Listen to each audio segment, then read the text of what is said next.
Saturday, October 7th. It was a sunny morning. It was also the Jewish high holiday of Simchat Torah, the Feast of Tabernacles.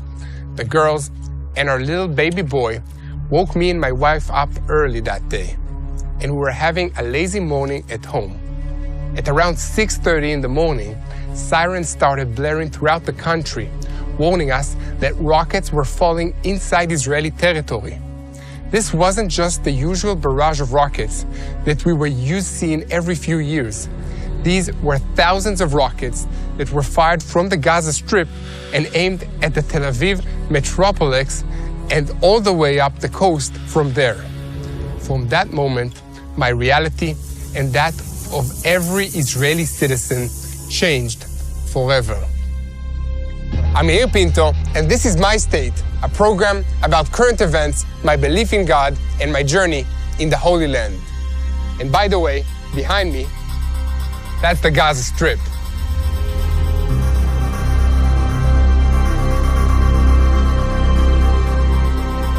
On October 7th, this road that you see right here next to me was packed with Hamas terrorists that opened fire towards any Israeli vehicle they saw. Just imagine the scene. Kids, children that were here at the music festival were running left and right, seeking shelter in bushes, in trees, and trying to escape and survive. About half an hour later, the media began reporting incidents of terrorists infiltrating settlements, kibbutzim, and cities in the western Negev. And the IDF press office started confirming reports of hostages and prisoners of war taken captive by Hamas. That same evening, the IDF had already begun mobilizing the reserves, me included. I kissed my family goodbye, put on my uniform, and left for the base. On the way, I heard the President of the United States, Joe Biden, on the radio, making a special statement that warned all the neighboring countries of the region not to join in the attack against Israel. That evening, the Israeli government announced that we are at war to bring about the destruction of the government and military capabilities of Hamas. The IDF press office released a statement saying that this is the biggest terrorist incident experienced by the State of Israel ever. According to the estimates, the terrorists attacked 20 communities and 11 IDF bases. So here I am today, 6 months later. I'm standing in Kfar Aza. This is one of many ground zeros. There are still no words. More than 70 people were massacred, including babies, children, and the elderly, and 18 were taken hostage to the Gaza Strip. And this is just in Kfar Aza, just in this kibbutz. Now let's pivot a bit and talk about the overall strategy and progression of the war. There were 4 main stages. The first stage was ensuring that all terrorists who had infiltrated Israel on October 7th were caught. From there, the Air Force took over and executed long-range attacks by air over a period of a number of weeks. The goal of this stage was to prepare the area for forces to enter the Gaza Strip on the ground. Strategically speaking, an army doesn't invade a territory from the ground before attacking by air. Otherwise, there would be countless places for snipers to hide and enemy units to ambush the forces. And then it came. I was on my way back to the base one day. I was driving alone when I received a call from my commanding officer. Get your gear ready and prepare to go to Khan Yunis, inside the Gaza Strip. My first thought was, how am I going to tell this to my wife? I stopped the car for a moment on the side of the road and prayed. I prayed that if this is from God, He will give me peace. And the next day, I was inside Khan Yunis, in the heart of the Gaza Strip. Phase 1 and Phase 2 of the maneuver was to damage the command and control capabilities of Hamas and its military bases, those below and those above the ground. That was why the focus was on attacking Hamas's factories for creating weapons, command headquarters, and anything that allowed Hamas to function as a terrorist army. There was no advance warning of anything that happened on October 7th. So most of the information was obtained by us, the soldiers on the ground. We're talking about an incredibly complicated spaces that only a terrorist organization with such a twisted terrorist mind could produce. And I'm talking about the Gaza Strip. It's a sick psychological warfare Hamas is fighting, and they prepared for this war for years, above and below the ground, very much below the ground, in huge tunnel systems and in hospitals, kindergartens, and buildings of the United Nations organization. So then we got to phase 3 of the war, when the IDF withdrew from certain offensive areas, while at the same time continuing to fight the war from the ground and from the air.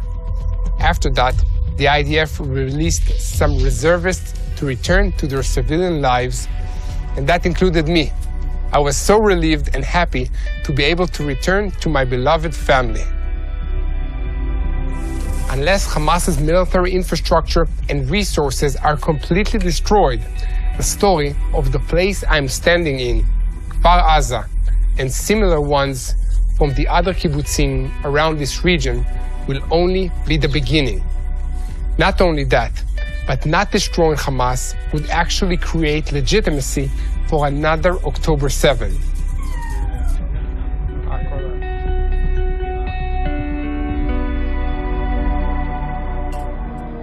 Now we get to the part everyone would like to know about. Prime Minister Netanyahu recently ordered a ground campaign in the last stronghold of power in the southern part of Gaza, Rafah, which the IDF has not yet entered. This is the last location that Hamas still controls. Hamas operates from Rafah, and that's also where the Israeli hostages most likely are kept. It's been more than 2 months since we started hearing about this, and the announcement provoked many international reactions. Without a ground operation in Rafah, the IDF won't be able to dismantle this terrorist organization, Hamas. Let me tell you a bit about Rafah. Why is it a significant focus for Hamas, and how does it continue to function during the war? What's going on in that city?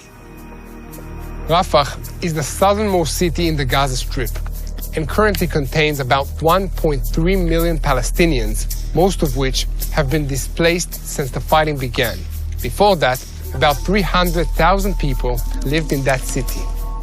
So we're talking about a significant amount of population that would have to be protected in a potential ground operation. According to estimates, there are 2 battalions still operational all over the Gaza Strip, operating guerrilla style. There are 4 more Hamas battalions in Rafah.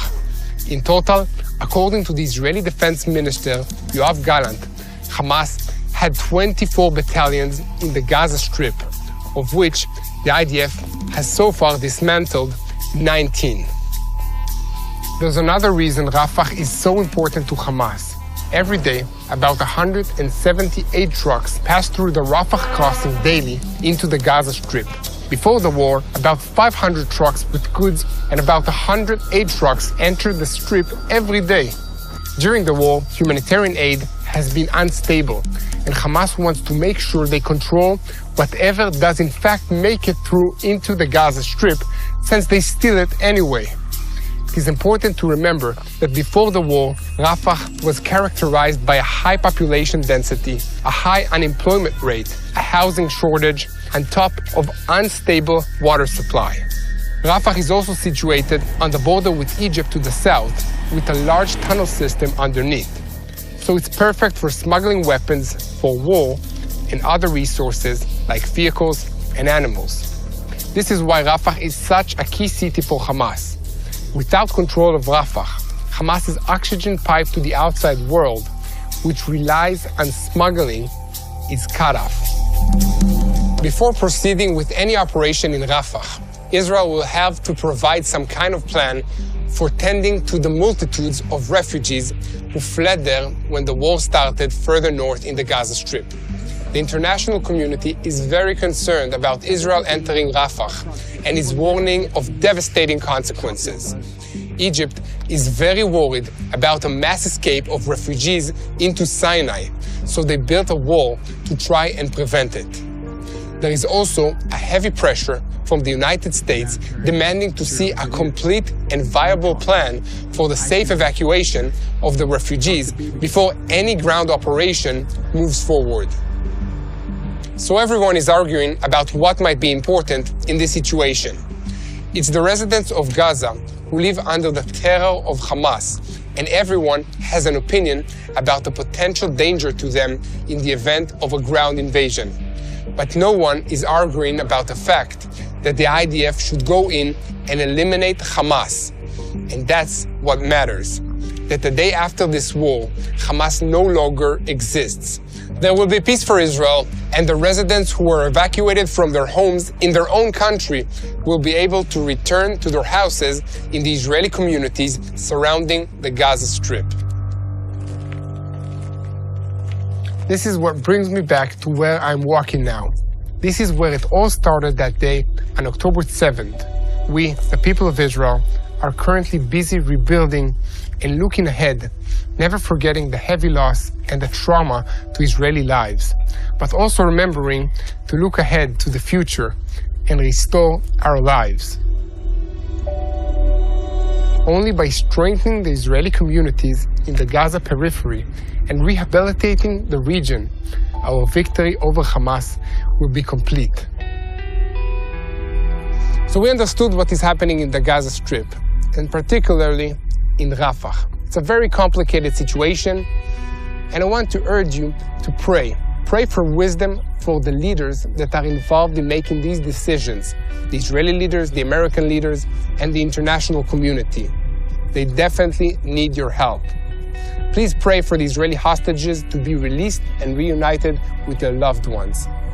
Please pray for the Palestinian people that are being used as human shields to have a better leadership than Hamas.